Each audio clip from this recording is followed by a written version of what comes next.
Hey everyone, and welcome back for another deep dive. Today we're going to be talking about something I think all of us have thought about at one point or another, Hmm. especially if you're a runner, Yes. and that is hydration for runners. Hmm. You've probably got articles bookmarked, you've probably got notes scribbled down, you've probably got a few too many sports drink ads swirling around in your head, Absolutely. and honestly, it can feel like a total information overload. It can be. Yeah. Yeah.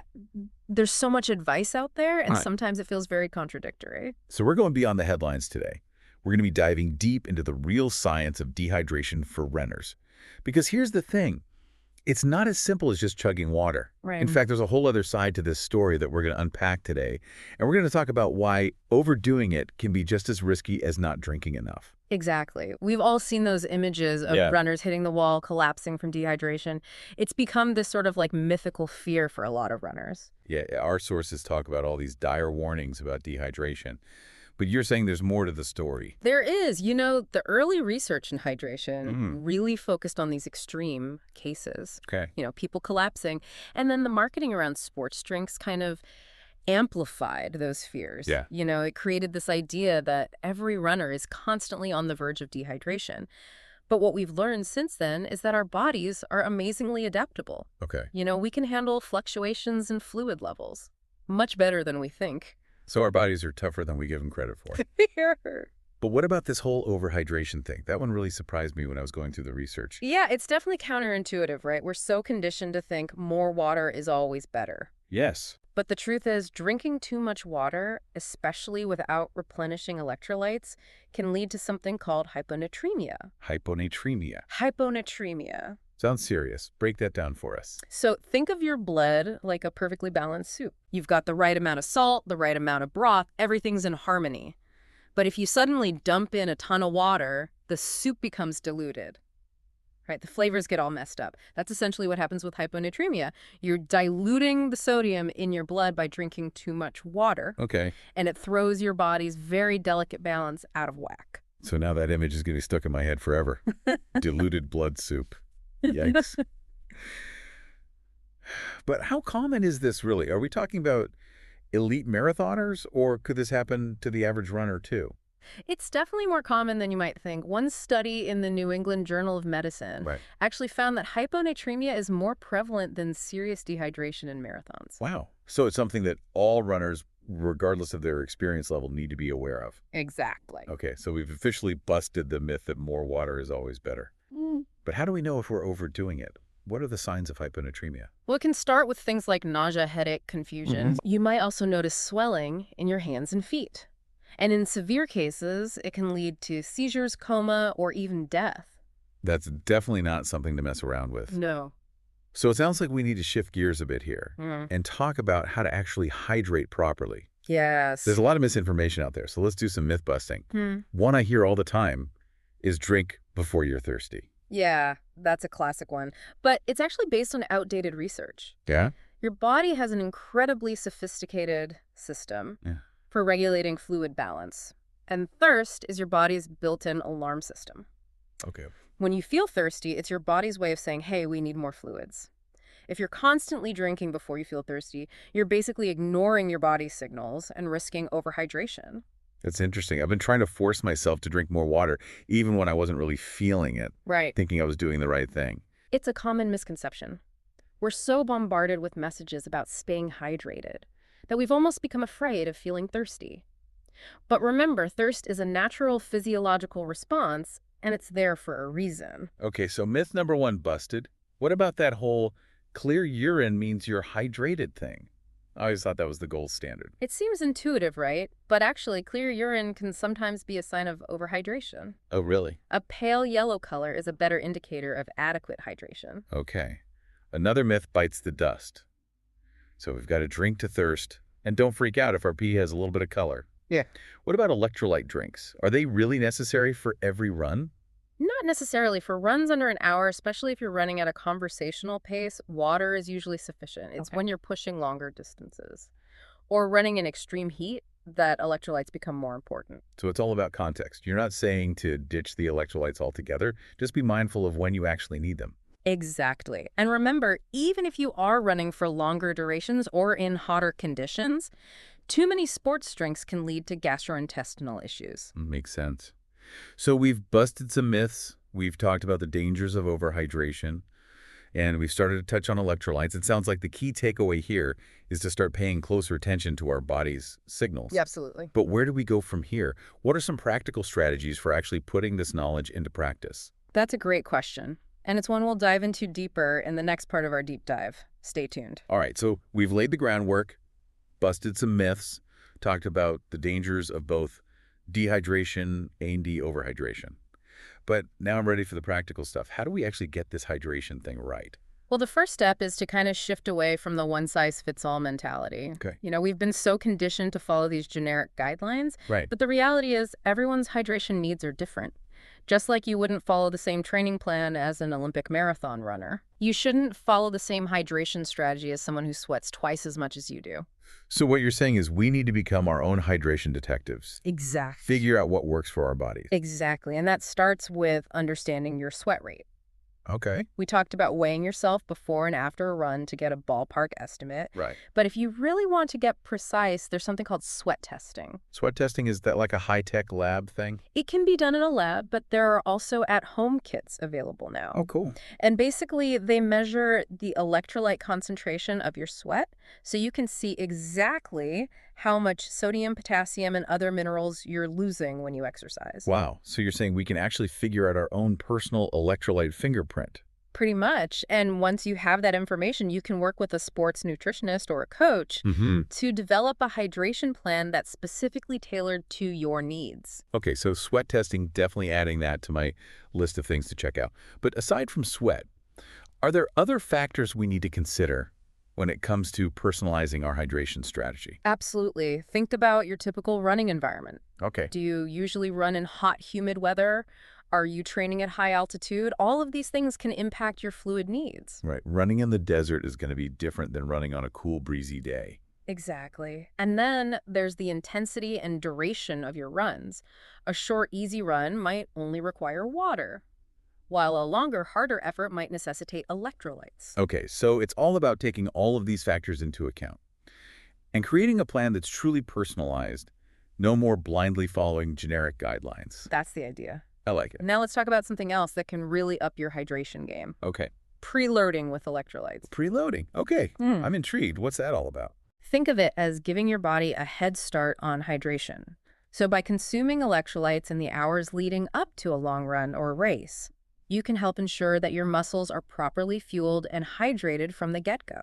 So it's like topping off your tank before a long road trip. Exactly. You wouldn't want to start out with the fuel light blinking, You don't. right? And it can make a big difference in terms of performance and preventing cramps. Okay, so how do we preload properly? Are we talking about chugging sports drinks all day long? Not quite. You can actually start by incorporating electrolyte-rich foods and beverages into your diet Okay. a day or two before a big run. So real food first, then supplements if needed. Exactly. Things like bananas, coconut water, watermelon, those are all great sources of natural electrolytes. And then you can supplement with electrolyte tablets or powders if you feel like you need an extra boost. Great tips. Now, what about during the run itself? Are there any advanced strategies for managing hydration on the go? Well, one technique that's gaining popularity is called gut training. Gut training? It might sound a little intimidating, It does. but it's basically about gradually increasing the concentration of electrolytes in your sports drinks during training. Gut training? That sounds intense. Why would we want to do that? It helps your body get used to absorbing fluids and electrolytes more efficiently, which can be a game changer during those long, intense efforts where you're sweating a lot. So it's like training your stomach to handle a higher volume of electrolytes. Exactly. You don't want to overdo it, of course. You want to gradually increase the concentration over time and always listen to your body. But if you can train your gut to handle a higher electrolyte load, you'll be able to stay better hydrated and avoid GI distress during those long runs. Makes sense. It's all about pushing your limits, but safely. Now, I know a lot of our listeners are training for different events in different conditions. What about those specific challenges? Like running in extreme heat or at high altitude? How do those things factor into our hydration strategy? You're right. Those are important considerations. Running in extreme heat is a whole different ballgame. Your sweat rate increases dramatically, and you lose electrolytes at an accelerated pace. So you need to be extra vigilant about replacing those fluids and electrolytes. So what's the best approach for hot weather running? First and foremost, slow down your pace. Okay. It might sound obvious, but it's amazing how many people try to maintain their usual pace even when the temperatures are soaring. Right. Take walk breaks if you need to. Seek out shade whenever possible. And don't be afraid to adjust your route if necessary. And of course, be proactive about your hydration. Start hydrating well before your run. Carry extra fluids with you. And consider adding electrolytes to your water. Got it. Slow down, stay cool, and hydrate like crazy. What about altitude? I've heard it can really mess with your hydration levels. It definitely can. At higher altitudes, the air is thinner, and you tend to breathe more rapidly, which Yeah. can lead to increased fluid loss through respiration. So you're losing fluids even faster just by breathing? Exactly. And to make matters more complicated, your first mechanism can be suppressed at altitude. Oh, wow. So you might not even realize how dehydrated you are. Okay, so that sounds like a recipe for disaster. What's the best way to avoid altitude-induced dehydration? The key is to be proactive even if you don't feel thirsty. Drink plenty of fluids in the days leading up to your run, and continue to hydrate consistently throughout your time at altitude. You might also want to consider increasing your electrolyte intake to compensate for the increased losses. So basically, when it comes to altitude, overhydrating is better than underhydrating. Within reason, yes. Okay. You still want to listen to your body and avoid going overboard, but err on the side of drinking more than you think you need. Got it. So we've covered personalized strategies, preloading gut training, and even adjustments for extreme conditions. This is a lot to take in, but it's super helpful. Any other hydration hacks we should have in our arsenal? You know, one thing that's often overlooked is the mental side of hydration. The mental side. You know, staying hydrated isn't just about physically consuming fluids, it's also about developing a mindful approach to drinking and tuning into your body's signals. Interesting. I've never thought about it that way. We talk a lot about listening to our bodies, but how often do we really do it? One helpful strategy is to create a hydration mantra or an affirmation that you can repeat to yourself during runs. Yeah. Something like, I am hydrated, I am strong, I am fueled. It might sound silly, but those little mental cues can really make a difference. I love that. It's like a little pep talk for your hydration habits. Exactly. And it's a good reminder to check in with yourself throughout your run. Are you feeling thirsty? Are your lips dry? Is your urine dark? Those are all signs that you need to up your fluid intake. Okay, so mental awareness is key. Check in with your body, repeat your mantra, and stay ahead of those hydration needs. Got it. Perfect. Remember, hydration is a journey, not a destination.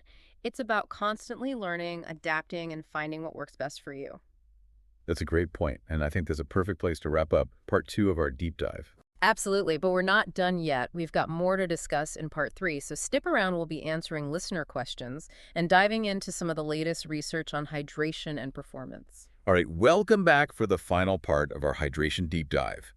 We've busted myths, we've explored personalized strategies, we even glimpsed into the future of hydration science. We did. But now it's time to shift gears and tackle some of the questions that you've sent in. I'm excited to dive into these. It's always fascinating to see what's on runners' minds. Okay, let's jump right in. First up, we have a question from Sarah who asks, I've heard so much about sodium for runners, but how much do we actually need, and what are the best ways to get it? Great question, Sarah. Sodium is definitely crucial for runners. It helps regulate fluid balance, prevents cramping, keeps those muscles firing properly. The amount you need really depends on, how much you sweat and the conditions you're running in. But a good rule of thumb is to aim for around 500 to 700 milligrams of sodium per hour of exercise. Okay, so how do we actually get that much sodium without just loading up on pretzels? Well, pretzels are definitely a good option, but there are other ways to get your sodium fix. Sports drinks are a convenient source, but they can also be high in sugar. Electrolyte tablets or capsules are another option. They dissolve in water and give you a concentrated dose of electrolytes without the added sugar. So it's all about finding the right balance for you. Yeah, And remembering that real food is always a great place to start. exactly. Don't underestimate the power of a good pre-run banana or a post-run bowl of salty broth. All right, next question comes from David who asks, what about caffeine? I love my pre-run coffee, but I've heard it can dehydrate you. Should I ditch it before my runs? The caffeine debate. David, you're not alone in your love for a pre-run caffeine boost. And the good news is you don't necessarily have to give it up. While caffeine does have a mild diuretic effect, Okay. meaning it can increase urine output, moderate caffeine consumption doesn't seem to significantly dehydrate most runners. So it's a matter of moderation, as with most Yeah. things in life. Exactly if you're a regular coffee drinker. Your body is probably already adapted to caffeine's effects. Just be mindful of how much you're consuming and make sure you're also drinking plenty of water throughout the day. Makes sense. Now let's move on to Emily's question. She writes, I'm training for my first marathon, and I'm totally overwhelmed by all the different hydration products out there. Are there any specific brands or types of electrolyte drinks you recommend? Emily, I feel your pain. The hydration aisle can be a bit daunting. Honestly, there's no one-size-fits-all answer when it comes to electrolyte drinks. It really comes down to personal preference and what your stomach can handle. So yet again, we're back to listening to our bodies and figuring out what works best for us. Exactly. Experiment with different brands and flavors during your training runs to find what you like. Look for drinks with a good balance of electrolytes, not too much sugar, and a taste that you enjoy. Great advice, and of course, we always encourage prioritizing real food whenever possible. All right, let's wrap things up with one last question from Michael, who asks, what's the latest research saying about hydration and performance? Are there any groundbreaking discoveries we should know about? That's a great question, Michael. The science of hydration is constantly evolving. One really interesting area of research is the role of genetics. Good. Scientists are finding that our genes can actually influence how our bodies respond to fluid and electrolyte intake. Wow, so our hydration needs might be partially written in our DNA. It's still early days in this research, but it has the potential to change the way we approach personalized hydration. Imagine a future where we can get our hydration plan genetically tailored. That would be incredible. So Yeah. it seems like the future of hydration is all about getting super specific and ditching the generic advice. Absolutely. As we learn more about the complex factors that influence hydration, we can develop more personalized approaches to optimize both our health and performance. Well, that brings us to the end of our hydration deep dive. We busted myths, we explored personalized strategies, and we even took a peek into the future of hydration science. I hope everyone listening feels empowered to take control of their hydration. I do too. Remember, it's all about listening to your body, experimenting with different approaches, and finding what works best for you. So stay hydrated, stay curious and happy running, everyone.